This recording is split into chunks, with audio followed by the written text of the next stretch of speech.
Welcome to our channel. Let us pray. We are here to study the Bible chapter by chapter.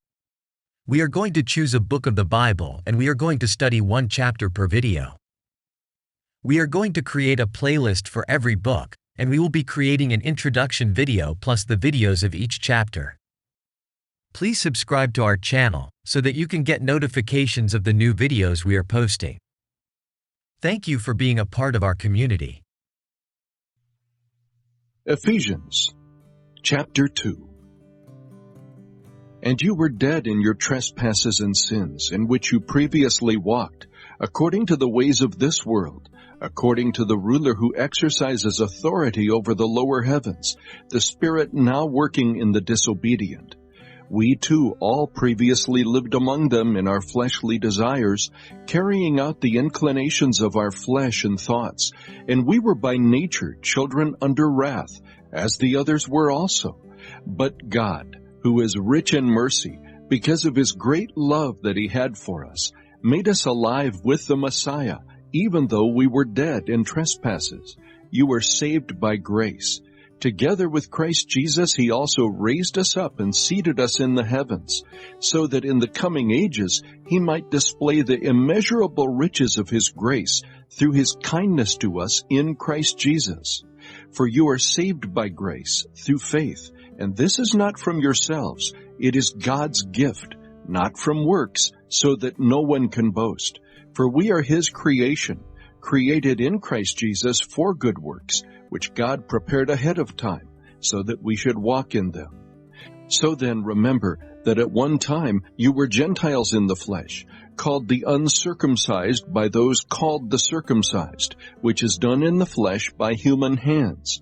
At that time you were without the Messiah, excluded from the citizenship of Israel, and foreigners to the covenants of the promise, without hope and without God in the world. But now in Christ Jesus, you who were far away have been brought near by the blood of the Messiah. For he is our peace, who made both groups one, and tore down the dividing wall of hostility.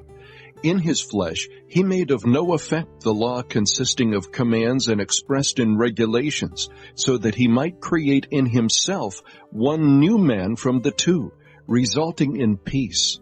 He did this so that he might reconcile both to God in one body through the cross, and put the hostility to death by it. When the Messiah came, he proclaimed the good news of peace to you who were far away, and peace to those who were near. For through him we both have access by one Spirit to the Father. So then, you are no longer foreigners and strangers, but fellow citizens with the saints, and members of God's household, built on the foundation of the apostles and prophets, with Christ Jesus himself as the cornerstone. The whole building, being put together by him, grows into a holy sanctuary in the Lord. You also are being built together for God's dwelling in the Spirit. Ephesians chapter 2 is rich with powerful messages about God's grace and the redemption of humanity through faith in Jesus Christ. It is full of important teachings and insights that can help us deepen our faith and grow closer to God. This chapter reminds us of the great love and mercy of our God. It is a beautiful exposition of the gospel, telling us about the amazing grace that has saved us through faith in Jesus Christ. The opening verses of this chapter describe the hopeless state of humanity before Christ. We were dead in our sins, separated from God and without hope in the world. But then, in his great mercy and love, God made us alive in Christ. We were saved by grace, through faith, and not by our own works or merit. The chapter says that we were once dead in our sins, following the ways of this world and obeying the ruler of the kingdom of the air. But then, through God's grace and mercy, we were saved by faith in Jesus Christ. This salvation is a gift from God, not something we can earn or achieve on our own. This is an important reminder for us. It's easy to get caught up in our own abilities and accomplishments, to think that we are in control of our lives and our destiny. But the truth is, we are all sinners in need of God's grace. We cannot save ourselves, no matter how hard we try. It is only through faith in Jesus Christ that we can be saved and reconciled to God. As we continue reading, we see that this grace is not just for some, but for all. The gospel is universal, available to anyone who believes. We are all one in Christ, and no one is excluded from His love and mercy. Verses 8 to 9 are some of the most well-known and beloved in all of Scripture. For you are saved by grace through faith, and this is not from yourselves. It is God's gift, not from works, so that no one can boast. For we are His creation, created in Christ Jesus for good works, which God prepared ahead of time so that we should walk in them. The chapter goes on to say that, through Jesus, we have been brought near to God. In the past, we were separated from God by our sins, but now we have been reconciled to Him through Christ's death on the cross. This is an amazing gift that we should never take for granted. But the chapter doesn't stop there. It also reminds us that we are all part of God's household, built on the foundation of the apostles and prophets, with Christ Jesus Himself as the cornerstone.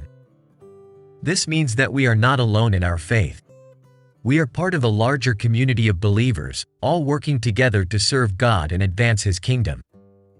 This is another important reminder for us.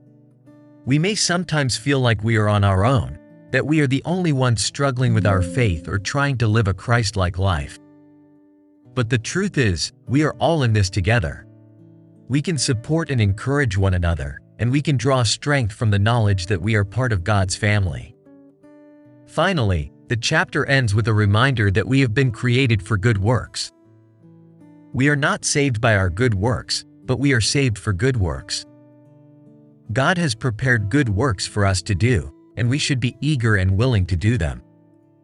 So, my dear brothers and sisters, let us take these teachings to heart.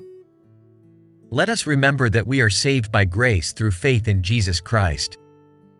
There is nothing we need to do other than put our faith in Him. Jesus paid it all through His sacrifice on the cross, but please understand that when we put our faith in Him, the power of the Holy Spirit comes to live inside us, and that is going to change our lives upside down. We will want to do good works. We will want to serve others. We will want to talk about God with others, but all these things are a result of us living with the Holy Spirit inside. Don't be afraid of doing good works, but know that they are not the reason why you are saved. May the peace of God be with us all, today and always. Amen. I hope you enjoyed and learned from this video. It is our hope that we can reach many people around the world with our videos. Teach them the Word of God chapter by chapter. Please subscribe to the channel. Share with others our videos and don't forget to give us a thumbs up like on this video. May the peace of the Lord be with you in every moment of your life. God bless.